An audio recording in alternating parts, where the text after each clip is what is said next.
Le 19 septembre 2019, Chris Sheen rentrait chez lui vers minuit après avoir terminé son service en tant que chauffeur de covoiturage. En un éclair, je me tourne vers la gauche et tout ce que je vois, ce sont des lumières clignotantes qui se dirigent vers moi. Puis j'ai perdu connaissance. Un conducteur ivre avait percuté sa voiture à plus de 100 km/h. Piégé dans sa voiture, Chris perdait connaissance par intermittence. J'ai remarqué qu'il y avait des ambulanciers, ils essayaient de me faire réagir et de me sortir du véhicule. Ensuite, je me suis réveillé aux soins intensifs. Chris fut transporté à l'hôpital Honor Health de Phoenix.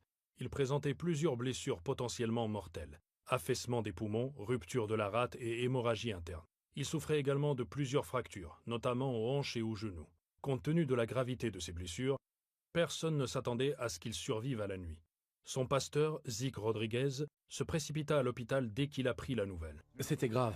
Ils m'ont dit que c'était vraiment grave. Nous avons prié, ma femme et moi. Sur le chemin de l'hôpital, nous avons prié et cherché la face de Dieu. Nous avons cherché la faveur de Dieu, son onction, sa force. Chris fut rapidement opéré d'urgence. Jeune chrétien à l'époque, il dit avoir eu une vision. C'était tellement clair. Je me tenais là, devant une table d'opération, devant un groupe de médecins qui se passaient les instruments et procédaient à l'opération. J'étais assis là, regardant mon corps et les voyant procéder à l'opération. J'ai vu un homme vêtu d'une robe blanche, c'était Jésus qui se tenait juste à côté de moi.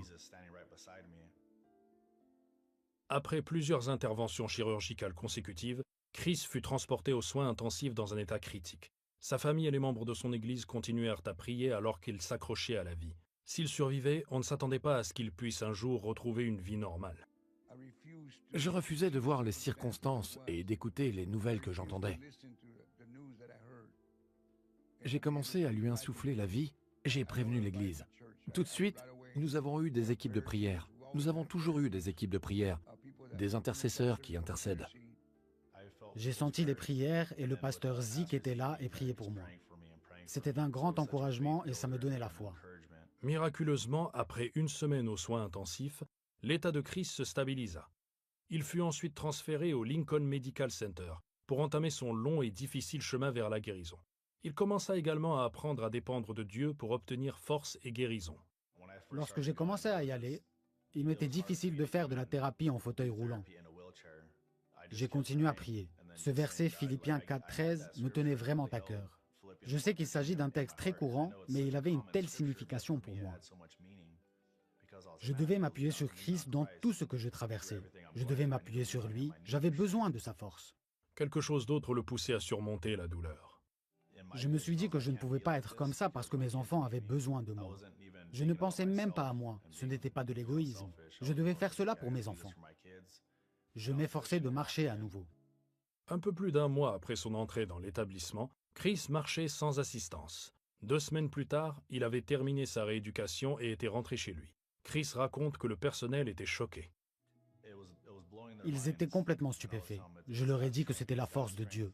Il y avait l'amour de Christ et il m'a aidé à traverser cette épreuve. En l'espace de 6 mois, Chris reprit son travail et profita de sa vie de mari, de père et d'évangéliste de rue. Il considère son accident comme une bénédiction cachée.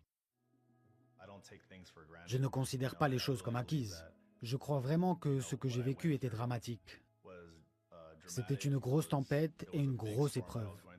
Mais je crois que Dieu m'a aidé à la traverser. Nous avons un Dieu impressionnant et puissant. Il appelle ce qui n'existe pas à l'existence. Il rappelle à la vie ce qui est mort.